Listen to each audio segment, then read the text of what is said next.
Aku mengikuti yang aku cintai. Ini namanya dalam hatimu sudah ada cinta. Kalau tidak, ya berarti belum. Meskipun mulutmu bilang cinta, kalau situasi ini belum lahir, berarti memang belum. Kalau rasa itu juga ada pada Rasulullah, getaran itu harusnya juga ada. Orang mencintai itu kan paling tidak alasannya 3. 3 hal ini semuanya ada pada Rasulullah. Betapa beliau itu indah dan mulia. Mengaji hening bersama Dr. Fahrudin Faiz. Mari kita simak. Ini ada ayat sebenarnya sama maksudnya. Jadi satu ketika ada seorang laki-laki datang pada Rasulullah. Ini asbabun nuzulnya surat An-Nisa ayat 69 ini. Jadi ada seorang sahabat itu yang sangat cinta pada Rasulullah. Dia kangen terus. Maka suatu ketika dia datang pada Rasulullah. Wahai Rasulullah, engkau lebih aku cintai dari diriku sendiri, bahkan dari anakku. Ketika aku berada di rumah, aku selalu ingat padamu. Dan aku tidak sabar untuk datang melihatmu. Cuma ketika aku ingat kematianku, aku sadar engkau nanti mesti masuk surga. Derajatmu tinggi bersama para nabi. Sedangkan aku kalau masuk surga, khawatir surga level bawah. Jadi kita tidak bisa bareng. Kata dia, ini menggelisahkan saya Rasulullah. Berarti nanti di surga saya tidak bisa melihatmu. Kita levelnya beda. Nah ini mengeluh begitu sahabat ini. Karena saking cintanya sama Rasulullah. Khawatir besok di surga tidak bareng. Wong yo siapalah aku. Rasulullah mestinya bareng para nabi, para aulia, para syuhada. Ini nabi diam. Bingung mau jawab gimana. Tapi kemudian turun ayat ini. Surat An-Nisa ayat 69. Yang artinya wa may yuti'illah war rasula faulaika ma'alladzina an'amallahu alaihim minan nabiyyin wassodiqin wasyuhada wassolihin. Jadi barang siapa taat pada Allah dan Rasulnya, mereka akan bersama-sama dengan orang-orang yang dianugerahi nikmat oleh Allah, yaitu para nabi, para siddiqin, para syuhada, dan orang soleh. Dan mereka itulah teman yang sebaik-baiknya. Jadi ini firman ini menjawab sahabat tadi, tidak usah khawatir. Asal engkau patuh pada Allah dan Rasulnya, nanti bareng-bareng akan ketemu para nabi, para siddiqin, para syuhada, para solihin. Jadi tidak masalah. Cintai Rasulullah dan jalankan sunnah-sunnahnya, insya Allah nanti bareng. Tidak usah takut levelnya surganya beda. Asal serius menjalankan itu. Nah ini menarik ya, dasarnya memang cinta. Oke, baik. Ini ada satu kalimat lagi, logika tadi. Kenapa sih kok kita nanti akan bersama yang kita cintai, dan apa pentingnya kita mencintai Rasulullah, termasuk mencintai orang-orang soleh, para syuhada dan lain sebagainya. Ini saya ambil dari karyanya Syekh Mubarak Puri yang judulnya Tuhfatul Ahwadhi Bisyarhi Jami' At-Tirmidzi, syarahnya At-Tirmidzi. Kata Syekh Mubarak Puri, kalau seseorang mencintai satu kalangan dengan ikhlas, maka sebagaimana dinyatakan oleh Nabi, ia termasuk golongan mereka, kendati amalnya tidak seperti yang dilakukan oleh orang-orang soleh tadi. Sebab keterpautan hati mereka. Kiranya rasa cinta itu memotivasi agar bisa berbuat serupa. Kenapa sih orang itu nanti akan oleh Allah dikumpulkan dengan yang dia cintai? Karena kalau kita mencintai tadi orang-orang soleh, kita mencintai para syuhada, para solihin, para ulama, para aulia, ini menunjukkan kalau pakai bahasa hari ini, kecenderungan jiwa kita pada mereka. Meskipun amal kita mungkin masih belum selevel mereka.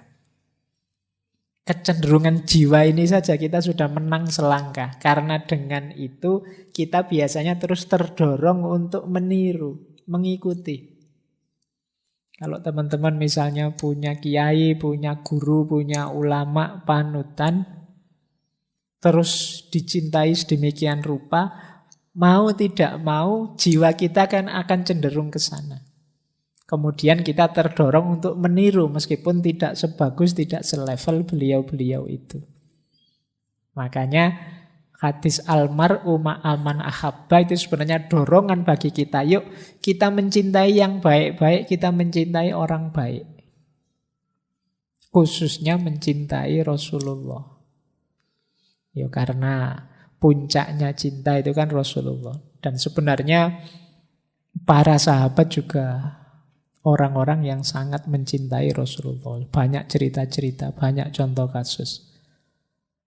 Saya ingat ada beberapa yang mumpung kalian sudah mulai ngantuk. Tak kasih cerita biar sekalian tidur.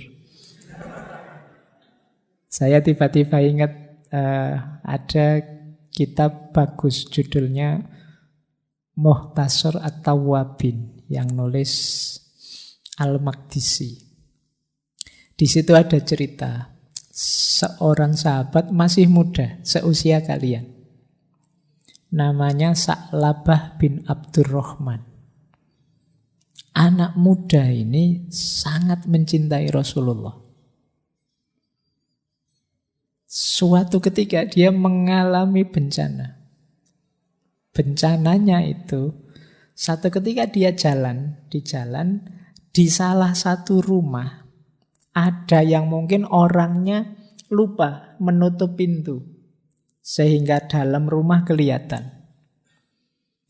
Nah, Sa'labah ini tidak sengaja menatap ke dalam rumah. Kok iyo di dalam rumah penghuninya pas selesai mandi. Itu kalau kalian bersyukur mesti ya. Jadi tidak sengaja melihat yang dia tidak harusnya melihat. Itu langsung shock Sa'labah ini.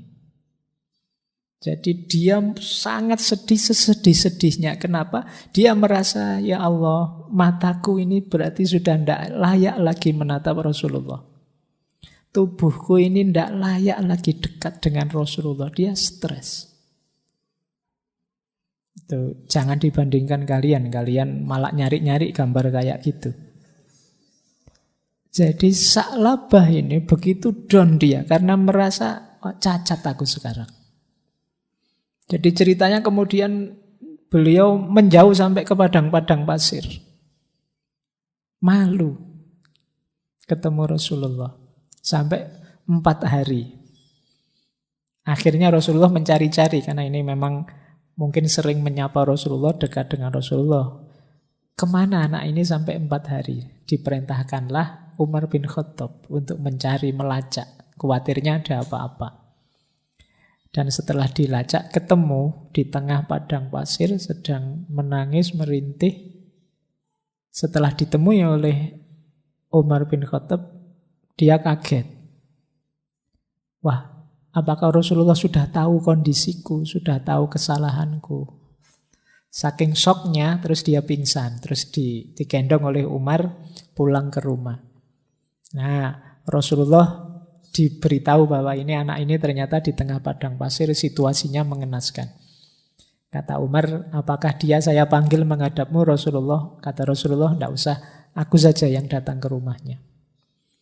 Jadi Rasulullah datang, begitu melihat kondisinya oleh Rasulullah, anak ini mau dipangku oleh Rasulullah karena masih muda.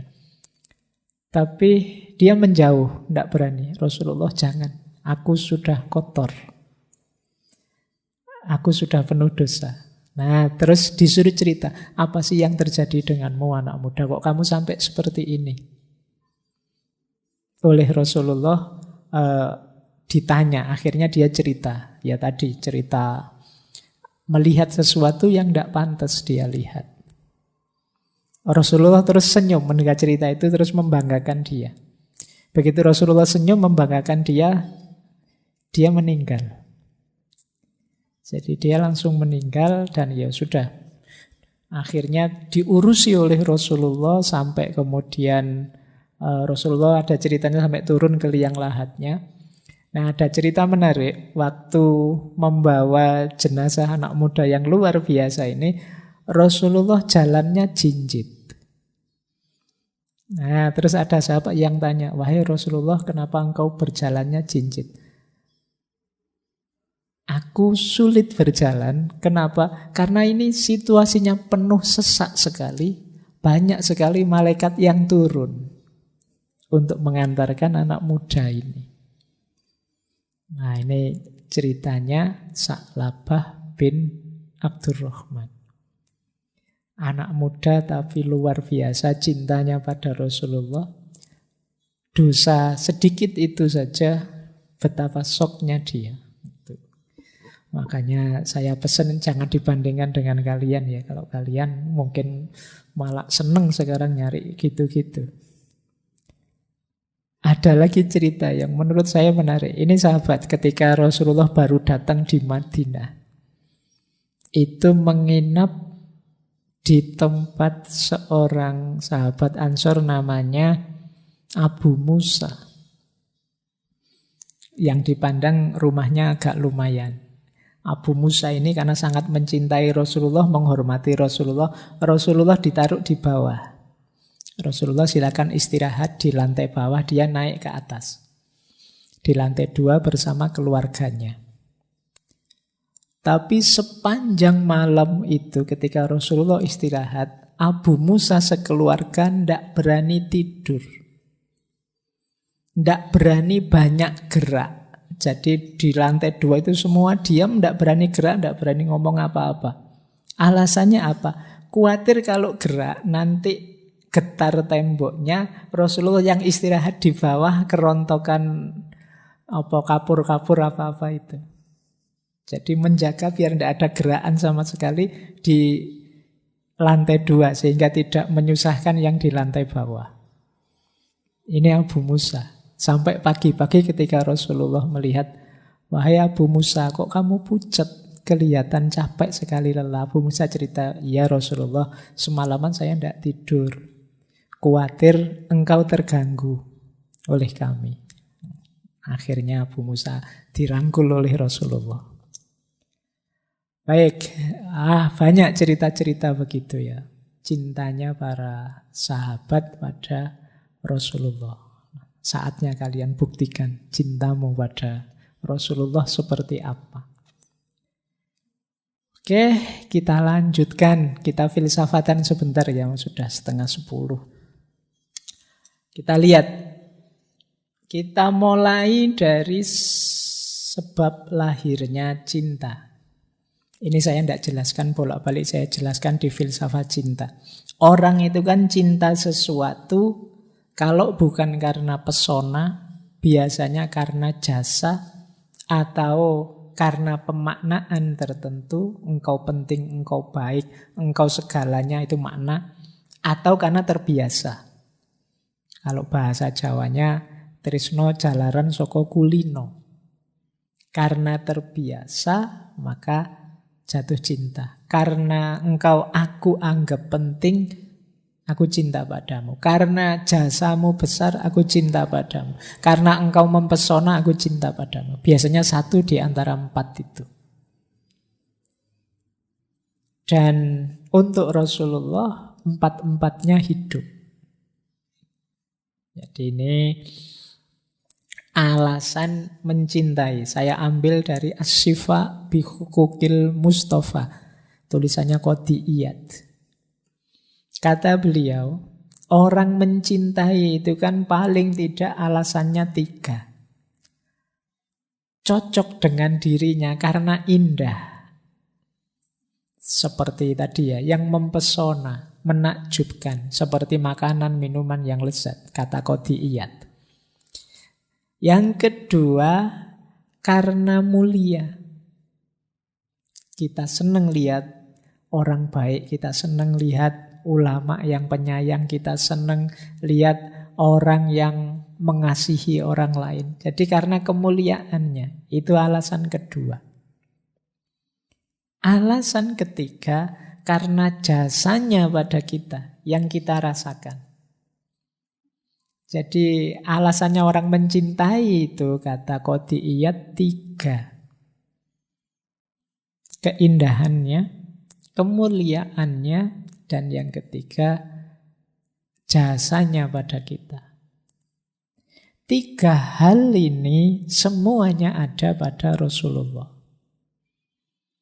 Betapa beliau itu indah dan mulia. Ini kembali nanti ke sesi pertama bulan ini ya, ketika kita membahas akhlak dan adabnya Rasulullah. Kita ketemu betapa indah dan mulianya Rasulullah.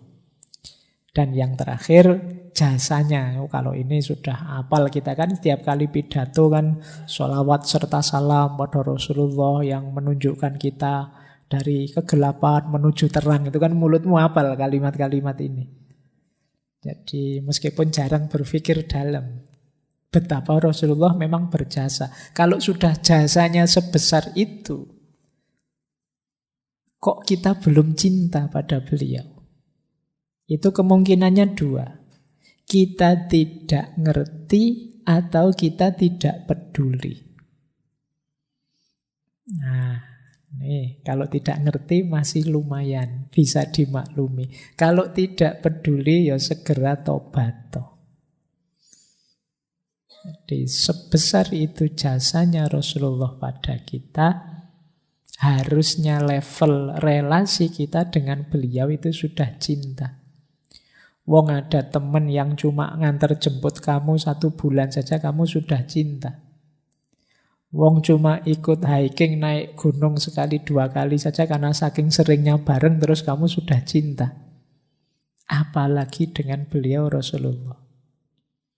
Ya seperti saya bilang tadi, jangan-jangan kita ini abai, tidak peduli dengan itu. Nah, jadi ini ya akarnya cinta itu. Tandanya sekarang.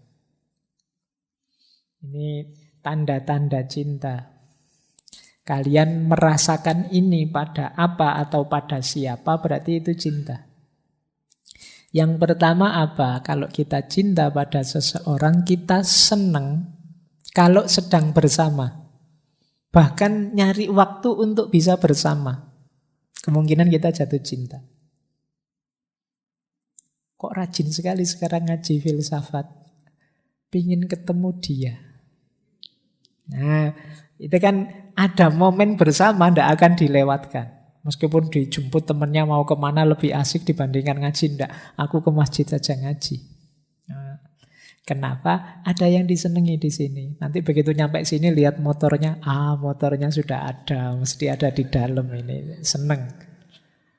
Nah, kalau kamu cinta pada Rasulullah juga begitu harusnya. Seneng kalau bareng-bareng berdua. Jadi, ya entah dalam momen apa kita dekat dengan beliau. Saat kita melakukan kebaikan, saat kita bersolawat, saat kita apapun.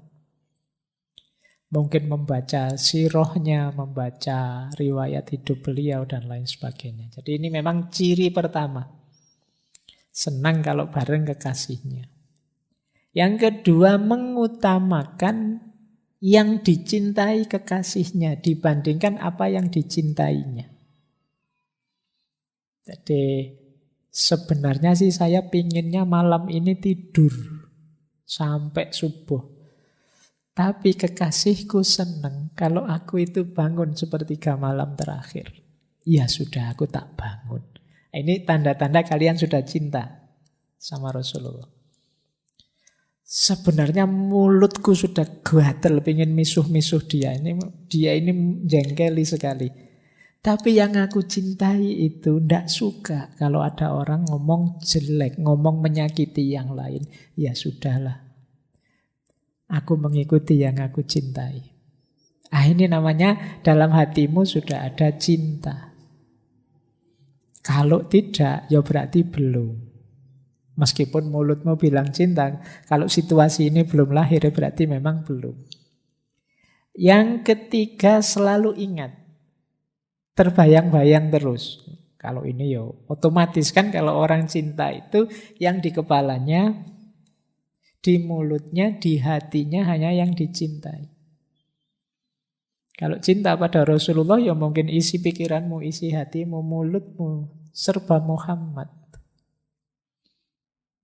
Jadi penuh dengan menyebut namanya. Atau kalau disebut namanya, hatimu tergetar.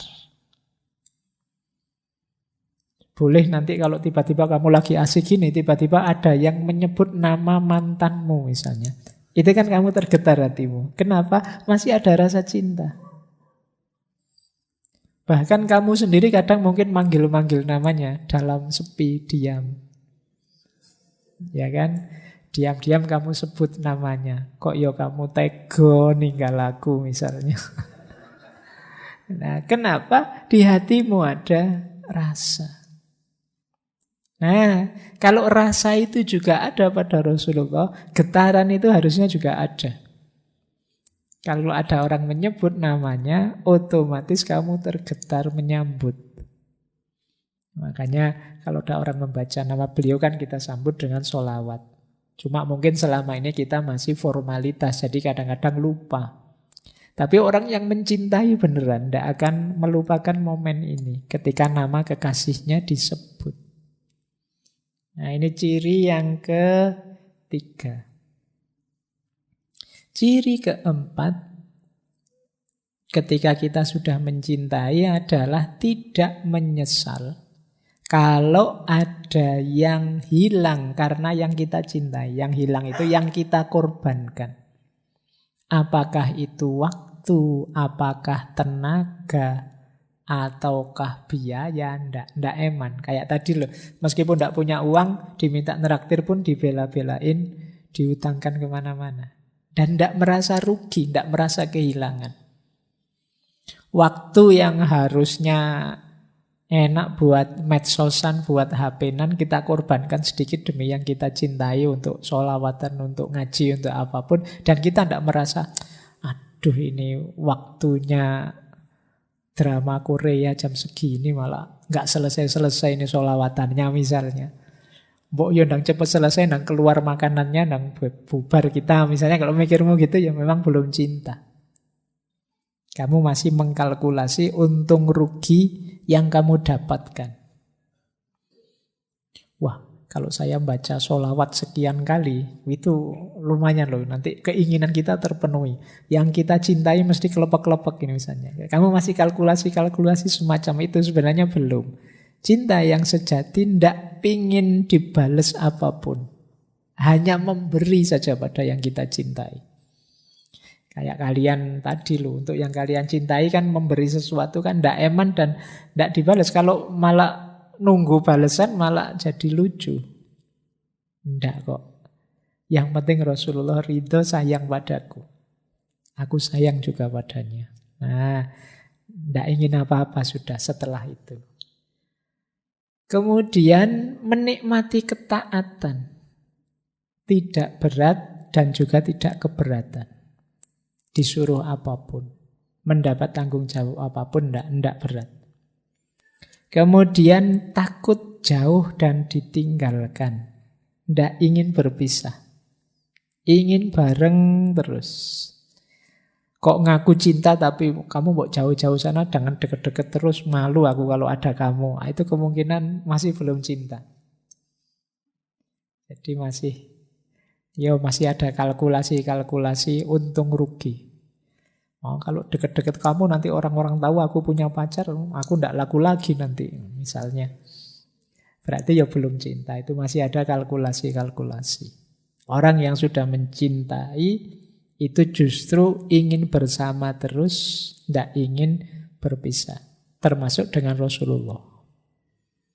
Dan kalian tidak usah pakai alasan, saya cinta kok Pak sama Rasulullah, tapi LDR-an, jadi jarang ingat, masalahnya jauh. Enggak. Ya kalau untuk manusia bisa LDR, kalau Rasulullah kan enggak.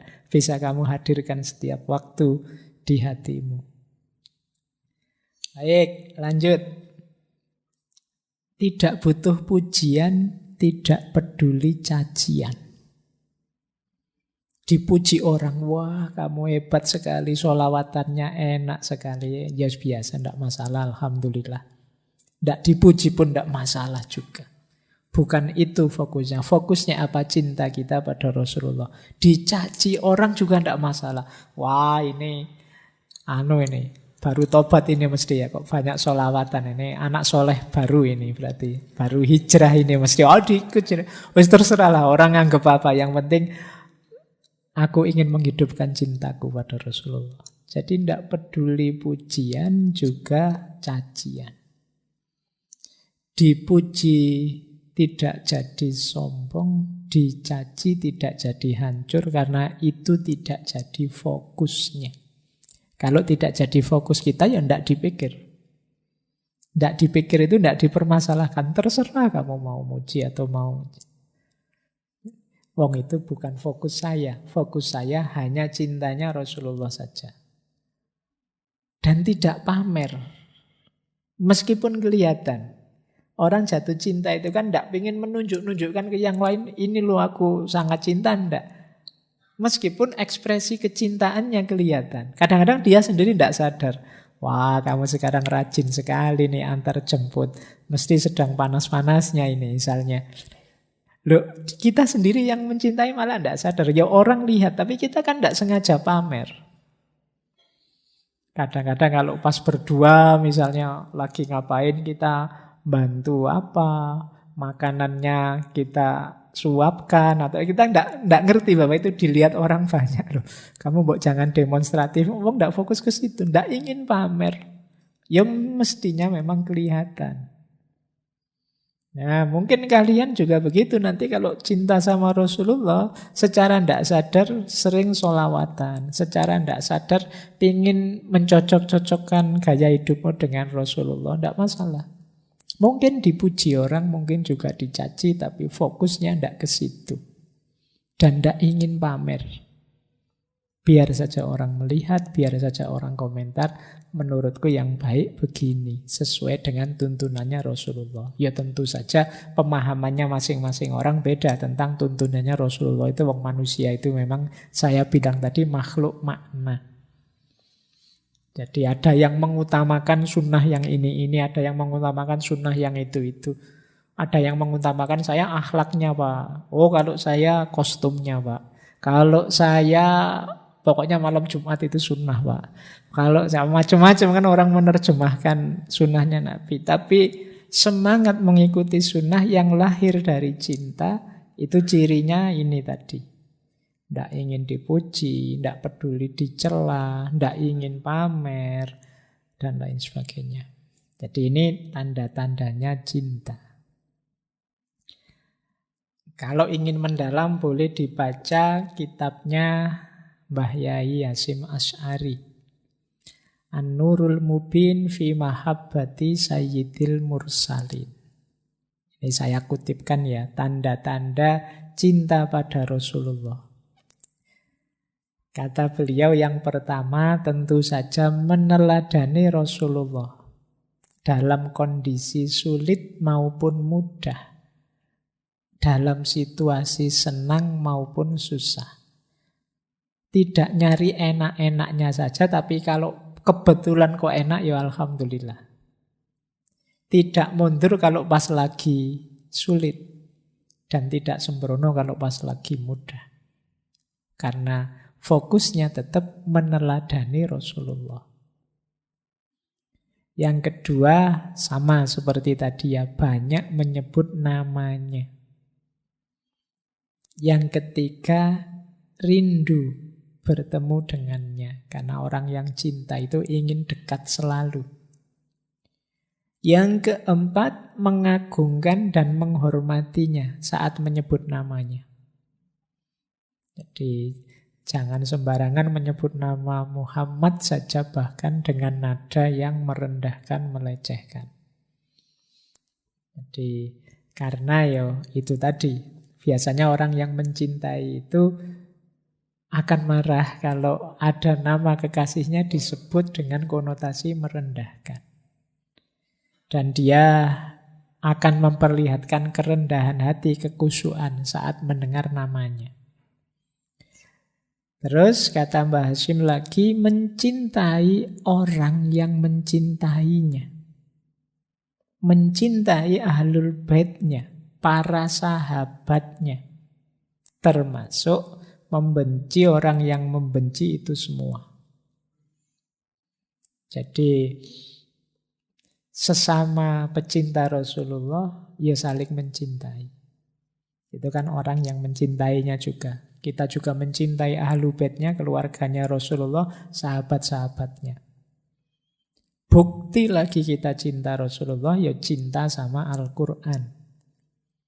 Kalau ini sudah jelas. Dan yang terakhir, kasih sayang pada umat. Ya umatnya Nabi itu semua manusia hari ini. Kita mencintai Rasulullah dengan cara menyayangi mereka semua. Menyayangi itu berarti kalau ada yang sudah lurus jalannya kita dukung, kalau ada yang bengkok jalannya kita luruskan. Bukan dimarahi, bukan dimusuhi, apalagi dipukuli, dibantai, tidak begitu. Kita pendekatannya kasih sayang karena Rasulullah itu kalau ada hadis yang bilang inni mukasirum bikumul umam. Aku senang kalau umatku itu banyak. Jadi mari kita merangkul saudara sebanyak mungkin. Oke ya, jadi ini tanda-tanda cinta menurut Mbah Kiai Haji Hasyim Asy'ari. Cinta kita pada Rasulullah. Ini kalau saya baca cepat ya, tidak ada 5 menit. Tapi kalau dijalankan bisa seumur hidup. Mencintai Al-Quran, mencintai sesama, mengagungkan namanya, dan lain sebagainya. Oke, yang penting kita kan sekarang ngerti rumusnya. Tinggal menjalankannya. Tentu saja step by step, tahap by tahap. Paling tidak kalau kita akrabi terus-menerus, kita bisa masuk pintu cinta lewat jalan terbiasa tadi. Tresno, jalaran saka kulino tadi. Baik, nah ini ada kalimat yang menarik dari Hafidz Ibnu Hajar. Kata beliau, tanda-tanda cinta Rasulullah itu apabila seseorang diberi pilihan, kehilangan barang berharga miliknya, tapi tidak bisa bertemu Nabi, maka tidak bertemu Nabi itu lebih berat baginya dibandingkan kehilangan barang-barang berharga miliknya. Hal itu terjadi karena telah tertanam dalam dirinya cinta pada Rasulullah. Sebaliknya, orang yang tidak memiliki sifat tersebut maka tidak mungkin memilihnya. Milih kehilangan mobil atau bertemu Rasulullah. Itu mungkin saya tidak yakin kamu jawabannya sudah mantap Rasulullah. Mesti nanti dulu lah Pak, jangan itu dulu yang dibahas. Mesti kamu ngono. Nanti dulu sebentar Pak, jangan kesusu divonis. Mesti kamu gitu. Tapi memang ketika orang sudah sampai di level cinta, kehilangan apapun itu rela asal tidak kehilangan yang dicintai. Ya cerita Zulaikha dan Yusuf tadi kan jelas bagaimana seorang putri, istri bangsawan kaya raya, apa saja dimiliki, begitu habisnya dia karena cinta. Semuanya rela hilang demi yang dicintai. Nah itu gambaran cinta. Jadi apapun rela dikorbankan. Bahkan tadi bersama sahabat Umar tadi kan ya, ayo termasuk dirimu ndak? Akhirnya disimpulkan, iya Rasulullah termasuk diriku juga ndak masalah. Nah ini ciri-ciri cinta menurut Hafidz Ibnu Hajar. Terima kasih sudah menyimak. Semoga channel Mengaji Hening bersama Dr. Fahrudin Faiz selalu bisa memberikan ilmu, motivasi, dan kebermanfaatan. Salam sehat dan bahagia.